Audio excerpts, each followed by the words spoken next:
Science is always in pursuit of answers. A Moment of Science offers many of those answers in a timely moment of entertainment and enlightenment. We hope you'll tune in. For more information about A Moment of Science or to download our latest podcasts, visit us at amomentofscience.org. Listen weekday afternoons at 5:45 on KSJE. Sure, the 90-Second Naturalist is all about animals and plants, but it's also about us humans. After all, what creature is more amazing? We're the most creative and destructive, intelligent and foolish, loving and hateful beings on Earth.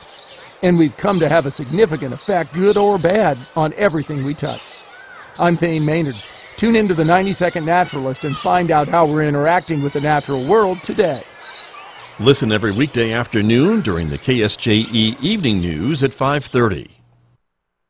KSJE is supported by San Juan Regional Medical Center, your community hospital with a rich heritage that dates back to before New Mexico was a state.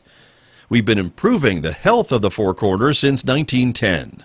As a nonprofit hospital, San Juan Regional Medical Center is a values-driven organization. We strive to deliver on our mission to personalize health care and create vitality and enthusiasm in healing.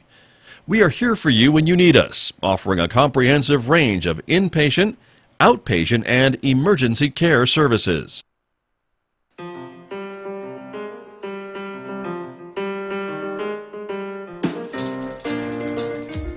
10 minutes past 8 o'clock. It is Wednesday morning, everybody, the 27th of February. Good morning, I'm Scott Michlin, and thank you for tuning in to KSJE 90.9 FM. Special good morning to our viewers who are watching us live on the KSJE Facebook page and YouTube channel, and those of you who are streaming us on the website at ksje.com. Thanks for tuning in, everyone. Coming up on the program in just a moment, I want to let you know my guest in studio here, Dr. Eugene Schmidt, will be joining me in just a moment from the Farmington Municipal School District. We have lots to talk about with Dr. Schmidt, including what the legislature is currently dealing with, so we'll talk with him more coming up in just a moment here on KSJE. Later on, of course, as we do every Wednesday at 8:55 or so, we'll take a trip over to the Encouragement Lab. That's where Dr. Mike Haddabaugh is standing by, communications professor, and also has some great words of advice for us on relationships and communication. That's coming up this morning at 8:55. Mick Hess is coming in after the news at 9 a.m., roving with the arts. Today, Mick is playing music from this composer. That's Franz Liszt that you see on your screen right now. Music from him coming your way today on a special 90-minute Roving with the Arts today at 9:06. And then, of course, at 10:30 on Wednesdays, every Wednesday, it is our Right on Four Corners program with local and regional authors. And today, host Tracy Hales-Vass is talking to this author, Jonathan Miller. He's written several books from a lawyer's perspective, and it sounds like an interesting interview coming up today at 10:30 on Roving with the Arts here on KSJE. Don't forget, of course, you can always connect with us on various social media platforms. As I mentioned, our visual radio programs are streaming live right now and archived on the KSJE Facebook page, the KSJE YouTube channel, and also don't forget to follow us on Twitter and check out our Instagram page at KSJE as well. Well, let me turn to my guest who is here with me in the studio this morning, back for his regular visit. Dr. Eugene Schmidt is here from the Farmington Municipal School District. Dr. Schmidt, good morning. Scott, good morning. Good morning to our community. Thank you for being here, as always, and you've been a busy guy over the last month or so since we last spoke, because the legislature's in full session. I know you're keeping tabs on what they are working on and talking about in Santa Fe. Yes, and let me just kind of jump a new thought before we actually dive into the work for the morning, is that I want to give a shout out to Farmington as a community. The Public Education Department, that is now 3 weeks into their office, is doing a statewide listening tour, and Farmington had, it was yesterday, right. Farmington had the largest turnout of any city that they have visited, including Albuquerque, Santa Fe. Wow. You know, going around the state, I will say Gallup, but Jamie Church at the Chamber hosted a community business opportunity to talk to the Public Education Department. The school hosted one last night. Well over 30 people attended the city chamber event yesterday, and what I would want to share with the community is the Public Education Department is coming in with a new attitude that I think is very exciting in their willingness to listen to not only school school boards, but more importantly, the community. And yesterday's is kind of like speed dating in an hour and a half. Right. The public education went through a what they call Section 4 of the New Mexico application for the Every Student Succeeds Act. And why that is of interest to the community is because it specifically changes how schools are held accountable, or even students are held accountable. As an example, you would know that San Juan College High School several times has been the recipient of a school grade report card A. Right. And in fact, over the last 3 years, 10 or more of the Farmington schools, which vastly outnumbers any other in terms of percentages, get A's and B's on their school report card. Well, in the new world, the new application that is going into the federal government, we will lose the A grade, and instead schools will be given titles. And a high-performing school such as San Juan College High School may be called a spotlight school. And so they're going to be identifying what are the characteristics of schools, even schools that by the last 8 years might have been considered struggling, have really positive things happen in that school. And so the state in the new attitude is looking more to celebrate schools than to denigrate. And so it's that change in attitude is interesting to us, and we look forward to, our community seem to have responded very favorably, and people can actually go online to the public education department, look up, we're interested in your opinion, and log on, and that feedback will help generate the new belief systems of the public education department. So before we jump into our little slides, you want to go on a little bit further. Yeah. Kids, our kids are going to be excited. The kids who take what used to be the PARC exam. Right. That's one of the big changes that has been announced in the last 2 months. Yes, and so, students, it's true, there's not a PARC. PARC is gone. But there is an SBA, which is standards-based assessment, that looks a little bit like the PARC. What our kids are going to like about this is that it is a much shorter exam, and so students will be able to filter through these tests in a couple of hours. And the public education department assures us in the process we should still be able to gain insight in the understanding and knowledge of kids. And I think that's what we're trying to do on an everyday basis is, if I can understand where my students are, I can adapt, adjust my teaching style, fast forward, slow down, rehabilitate. I can do things that match the current levels of understanding. So we're very excited about this new test that comes up in April. Get ready for that. Right. But it's going to be shorter, they tell us. And from that information, we should be able to still have a good understanding of how kids understand, how they demonstrate that understanding of knowledge. So just the whole willingness of the public education department, even within their first month, to visit Farmington is a very powerful gesture. And then I'll add one more thought before we actually get into what I came to talk about. Right. And that's that good for our school board. Our school board spent 3 days down in Santa Fe, not only talking to state legislators about issues that are important to Farmington that we'll be talking about in a few minutes, but in doing so, their willingness, we met with Public Education Department with the new Secretary of Education, Dr. Karen Trujillo, and her staff. We talked to the Public Lands Commissioner, Stephanie Garcia-Richard. We talked to the LFC Finance Director, David Abbey. We talked to the LESC, Rachel Gudgel. The board really invested 3 very active days trying to help not only the public education department, our state legislature, but people who make decisions for New Mexico's future, and trying to explain how when you make decisions, those decisions impact real people. And so I was pleased and proud of our board for investing that moment of their lives in advocating for our school systems, and I think just as importantly for the people we talk to, their willingness to listen, because now we can actually get into what I came to talk about. People are listening to new educational ideas for New Mexico and Farmington. And that's a relatively new occurrence, I guess, over the past, 8 years, or at least the past couple of years, would you say? Yes, and in my appreciation for people who listen, it's easier to listen when there's money. Well, that's true, right? And this year there's money. Yes, because so many of our trips to Santa Fe is just don't hurt us, hold us harmless if you Zero can. Is good. Flat is the new up, yes, or something, for many for years, budgets, yes.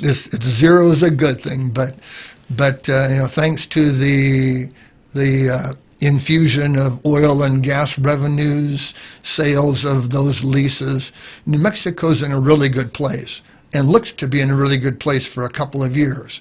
And so the state, I think wisely, as they build budgets, they're going to put money in their pocket for future, but also they're going to do a lot of things as a one-time infusion, and I can talk a little bit about those, but more importantly, I think take a giant step in honoring teaching as a profession by raising their salaries. And so it was interesting in talking to the public education department's new people. Mm-hmm. They had remembered 2 years ago when we went to Santa Fe, Mike Isaacson, Kyle Rhodes, Sherry Galloway, Keith Corley, Robin Hoffman, were talking about, let's have New Mexico be the first to 40.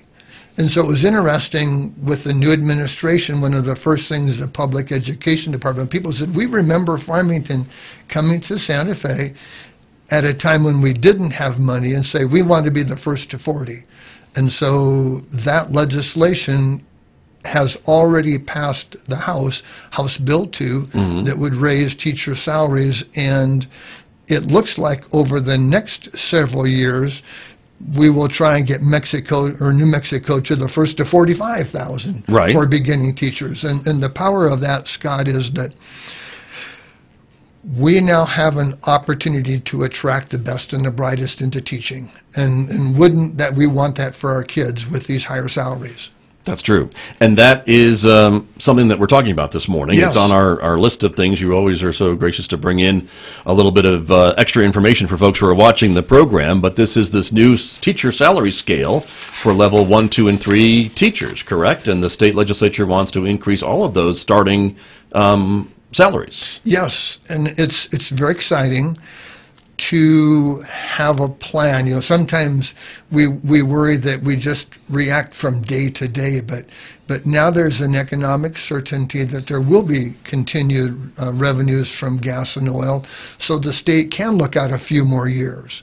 And that has given the state legislature, certainly the governor, to the confidence that we're going to be looking at teaching as a profession and raising their salaries. And certainly other support staff who are listening, the governor has good news for you as well, because the governor is talking about a 6% in her budget that would be a nice jump this year. But other kinds of things that we are looking at, and just kind of a fast forward in what, if people want to track it, this mm-hmm. is House Bill 2. They can, that has passed the House and has gone to the Senate. But in addition to looking at education as a profession, there's a lot of new money that could help schools. And again, some of that is one-time money, as an example. Right. Huge infusion of new monies for public transportation in busing for schools. It's something like $38 million is in this budget. Billy Hewish, our transportation director, is very excited because that creates the very real possibility that we will be ordering 22 new buses for our fleet of about 80. Literally, the opportunity to upgrade. You always look at fuel efficiencies, newer, modern kinds of buses with all of the safety features, but literally we'll be looking at the very real possibility of 22 new buses in the upcoming school year.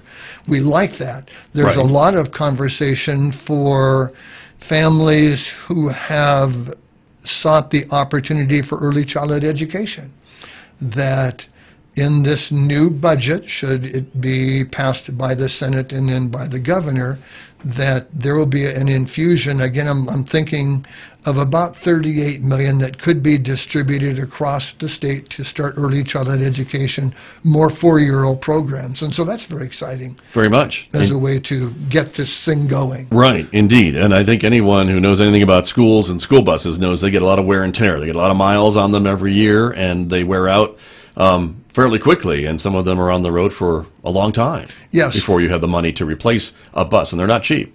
Yes, buses They're not. definitely are not cheap, and so given an opportunity, we would share or spend our share. Right. So let me go back and share. In addition to the state having money at this time, there are also critical court actions. Your viewers or your listeners know that there was a Yazzie and a Martinez case that was, the judge ruled on behalf of the plaintiffs that public education was not receiving its fair share of money. So literally the court has ordered the state legislature to invest more in public education. So there are other kinds of things that we think will be beneficial to our students. One of those is that there's going to be a new, and I'll call it a unit value. Mm-hmm. Every student, by state definition, is a unit, and that unit has X amount of dollars. Sure. In this new funding formula, there are at-risk units, or kids who, because of poverty, second language, maybe they're mobile, those students will generate a higher value.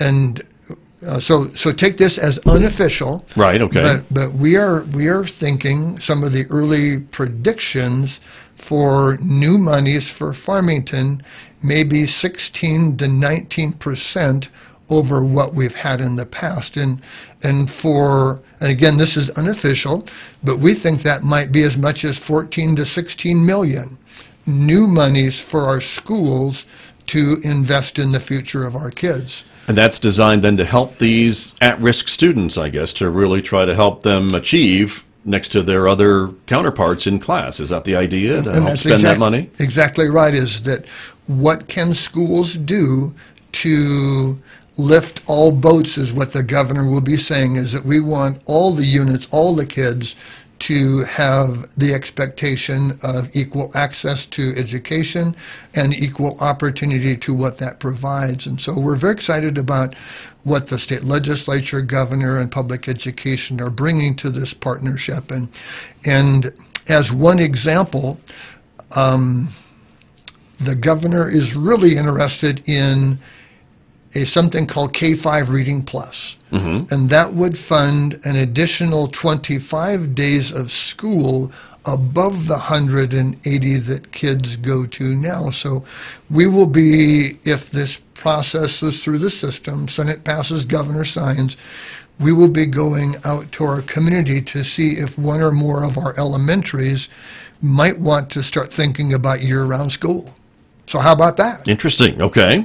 Well, as you say, you get a lot of feedback from the community, so I'm sure they would let you know how they feel about that. That's for sure. But it would be another option, I suppose, for education, correct? Yes. Yeah. We look to create many kinds of educational platforms, even as we have online learning. We have a San Juan College high school. We have traditional high schools. We have a form of an alternative through Rosanante. We've been reaching out to the community to try and provide different kinds of markets for the families, and the opportunity for families to run a 205 or 10-day school year, I think would be intriguing for families who seek health, educational opportunities because they would like to work more. Right. It frees up potentially families from child care during the summer. And so it could create an economic opportunity for families interested in going to school, but more importantly is that educational benefit of students who, for whatever reason, have been traditionally behind. And I'm going to call traditionally behind. Some affluent families have a 30 million word gap over less affluent families. people who read books to their Sure. children, Right. give them exposure to museums and different kinds of opportunities. There's literally a 30 million word gap. 30,000? 30 million? 30 million. 30 million. And I wish it were only 30. That's a lot more zeros. Yes, sir. But literally, Wow. we see opportunities to help families or students come up, close that literally it's a knowledge learning gap. Sure. Because they're not exposed to lots of words.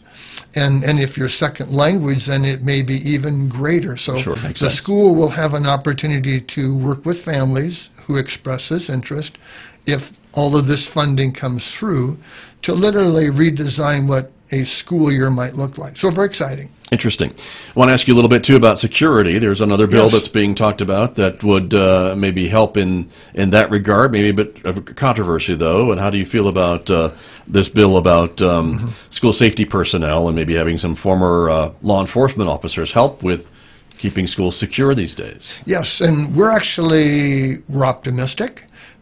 Farmington, our belief system is that retired police officers coming back to work as school resource officers is a good thing. We would like to see a slight modification or amendment change to this bill as it's going through. We would rather Chief Hebby hire people for me and I subcontract with him, as opposed to having my own Farmington Municipal Schools police force. I see, right. And so in our world, Having the police department be in control of that hire. yes, we really want the consistency of the training practices, the interconnectedness of radios, response things, and so we think that the right answer would be is, let's get retired police officers into schools, but do it correctly through the local community's police department.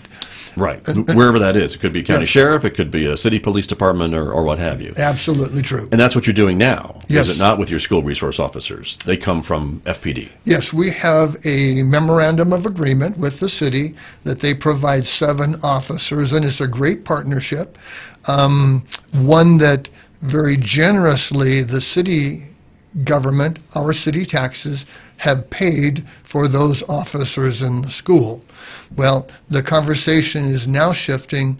The school could be a financial contributor as a partnership with the city to fund police officers in the schools. And so we have told Mayor Duckett, certainly City Manager Mays, that we're very interested in being a financial partner, but one of those, or contributors, but one of the ways that might reduce that cost is that you actually hire people for the school year, as opposed to the city's need to hire people for the full year. I see, And, right. and potentially a school resource officer wouldn't need a patrol car.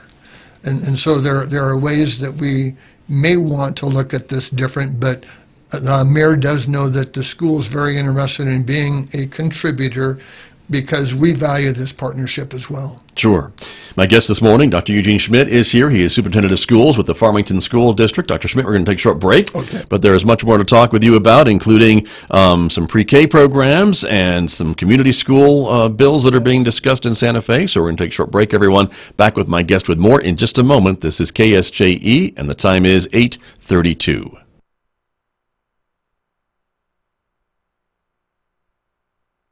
This program on KSJE is supported by Citizens Trust and Investment Corporation, providing a competent, innovative, and caring team of professionals to serve wealth management, trust administration, employee benefit plans, retirement planning, and estate settlement needs.